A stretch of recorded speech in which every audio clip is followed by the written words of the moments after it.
Welcome to my YouTube channel. तहे दिल से आपका स्वागत है। Please like comment share and subscribe my channel.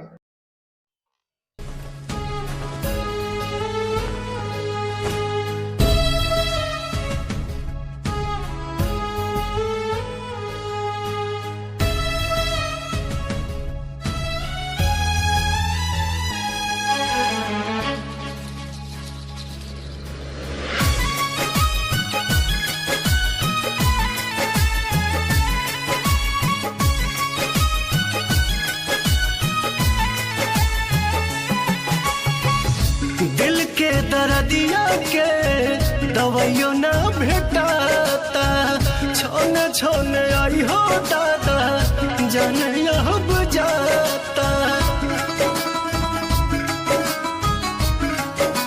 हाँ, दिल के दर्दिया के दवाइयों ना भेटाता, छोने छोने आई हो दादा जाने अब जाता।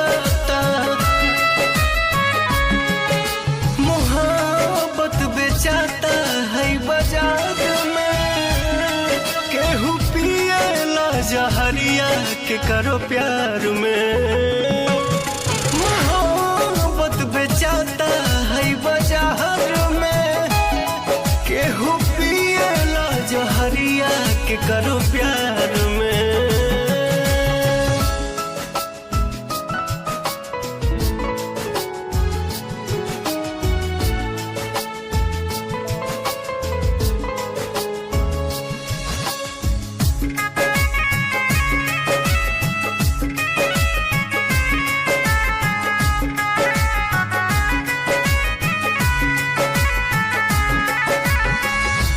छने करे जा दिल के तनी नया राम जी, कहे के बनौलो ये मोहब्बत ये राम जी। छने करे जा दिल के तनी नया राम जी, हाँ कहे के बनौलो ये मोहब्बत ये राम जी।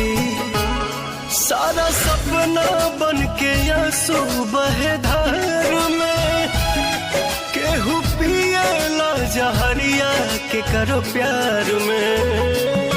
सारा सपना बन के आंसू बहे धार में केहू पिएला जहरिया के करो प्यार में।